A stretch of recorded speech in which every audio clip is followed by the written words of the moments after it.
मऊ जिला के शाहपुर थाना क्षेत्रांतर्गत गडरा गांव में गत दिनों ब्राह्मणों के द्वारा हत्याकांड को लेकर पूर्व विधायक माननीय लक्ष्मण तिवारी ने जहां षड्यंत्रकारियों द्वारा प्रायोजित साजिश कहा, वहीं उन्होंने पुलिस प्रशासन से हुई बड़ी चूक कहा। उन्होंने पीड़ित परिवारजनों तथा घटना में घायल पुलिसकर्मियों को आर्थिक सहायता शासन द्वारा दिए जाने की मांग किया। पूर्व विधायक ने पत्रकार वार्ता कर निर्मम हत्या में शामिल षड्यंत्रकारियों का पर्दाफाश करने हाई कोर्ट के सेवानिवृत्त जज से उच्च स्तरीय जांच कराए जाने की मांग किया, जिससे इस तरह की गंभीर घटना की पुनरावृत्ति न हो सके। जब वो 9 बजे वो लड़का निकलता है और 10 बजे के बाद 1 बजे खबर लगती है कि वो बंधा हो गया, तो 1 बजे से रात 8 बजे 1 बजे से रात 8 बजे तक के बीच में ये लगभग 7 घंटे का समय होता है। आदमी यहाँ से भोपाल चला जाता है और मध्य प्रदेश के प्रशासनिक अमला जो 1 बजे से लेकर रात 8-9 बजे तक या तो उसको छुड़ा नहीं पाया या वो मृतक हो चुका था मार मार के पीट के। और फिर इसके बाद जो सर्वसार बातें और हुई कि पुलिस जो एक आदमी जूझ गया पूरा, बाकी कोई इधर कैसे भी करके एक जूझ गया उसको बचाने के लिए। और इससे और शर्मनाक क्या बात हो सकती कि ये खाली हाथ, और मैं किसी जात विशेष की बात नहीं कर रहा, पर खाली हाथ जब घटना हुई इतनी बड़ी, तो मैं भी फोर्स का आदमी हूँ। खाली हाथ जाके ऐसे वहाँ सुहारी खाने गए थे? क्या करने गए थे भाई? एक बात। दूसरा, मेरा सीधे आरोप है खुलेआम, वोट आगे हो पीछे हो, हमने दो ब्राह्मण का दोहरा हत्या हुआ और मार के अचानक नहीं, प्रायोजित हत्या हुआ, बुला के हत्या की गई, निर्मम हत्या हुई, एक नहीं दो, और उसमें प्रशासनिक अमला का ईसाई भी मरा। तो उसकी चर्चा सदन में न पक्ष न विपक्ष सारगर्भित नहीं किया, उसकी कोई बहिर्गमन नहीं हुआ। मैं विधायक रहा हूँ, विधायक दल का नेता रहा हूँ, न बहिर्गमन हुआ, न उसमें ध्यानाकर्षण हुआ ठीक से, न कोई चर्चा हुई, न किसी तरह से उसमें प्रेस कॉन्फ्रेंस हुई भोपाल में।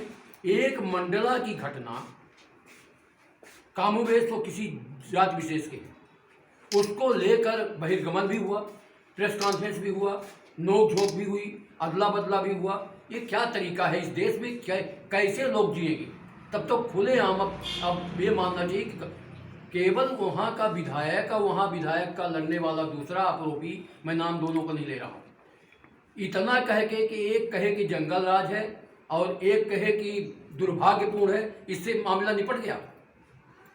छोटी सी चीज़ में सोसाइटी से लेकर बाकी चीज़ों में कोई नहर ले आने के लिए, कोई कुछ करने के लिए, कोई सोसाइटी का कुछ अपना करने के लिए, कोई आरटीओ में माल बढ़ाने के लिए, मैं था वहाँ विधायक, मैं समझता हूँ कि क्या क्या त्रुटियाँ वहाँ हैं। मैं लंबे समय से विधायक तो कम मानिए, 30 वर्षों का मेरा वहाँ का संघर्ष है। अब बच्चा बच्चा प्राणी जानता है, और आज इस घटना के बाद हजारों फ़ोन मुझे आए।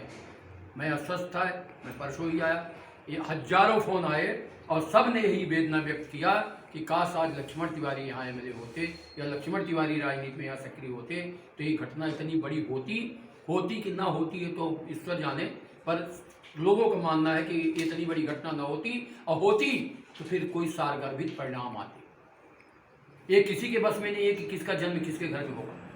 इस देश में 2 तरह का काम चल रहा है, हिंदू मुस्लिम, हिंदू मुस्लिम, हिंदू मुस्लिम, इस पे राजनीति, सनातन पे राजनीति, कहीं इस पे राजनीति। पर किसी की हत्या हो जाए उसको कोई मुआवजा नहीं, उसको कह रहे हैं कि हमें देंगे।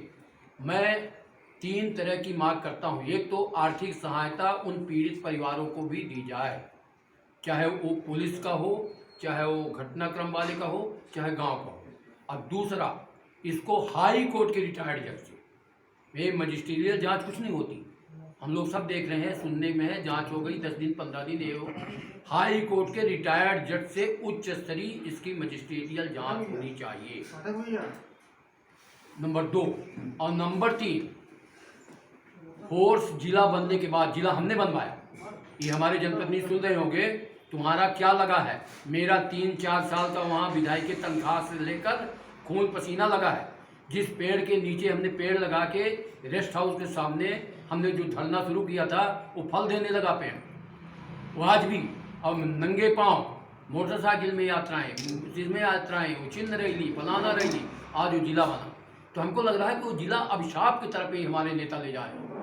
बालू का ढेर हो गया मऊगंज, जो मर्जी, कभी खटखरी में घटना कर दो, कभी मैं आगजनी कर दो, कभी कोई ये कर दो।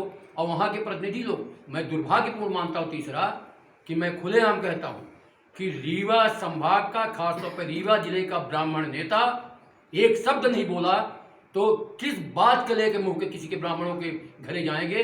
मैं तो कहूँगा, ब्राह्मणों से अपील कर रहा हूँ, सीधे अपील कर रहा हूँ कि जब ऐसे ब्राह्मण नेता जो अपने आप को ब्राह्मण कह के वोट मांगने आए या ब्राह्मण कह के तुम्हें बुलवाने आए, तो तुम अगर अपनी महतारी की असली औलाद हो और जदेऊ और 5 घर की भिक्षा लिए हो, तो इनको अपने घर से तमाचा मार के बाहर करो कि हमारे घर में अब भीख मांगने, वोट मांगने नहीं आया, मैं हत्या नहीं कराऊंगा।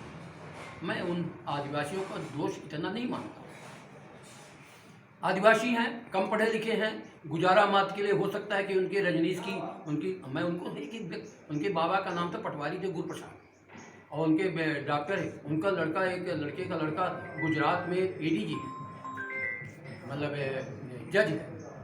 मैं तो उन परिवारों से व्यक्ति से जुड़ा हूँ। वो भैदा टोला कहलाता है, गडरा हरा गडरा पंचायत, वो भैदा टोला है। भैदा नोट, हाँ, आदिवासी 30-40 घर आदिवासी हैं और अगली बगली में ब्राह्मण हैं, और फिर इधर में पहाड़ी का हिस्सा आ जाता नहर के किनारे से। मैं 3 बातों की मांग के लिए आपके माध्यम से अपील कर रहा हूँ, हाथ जोड़ के विनती कर रहा हूँ समाज के लिए।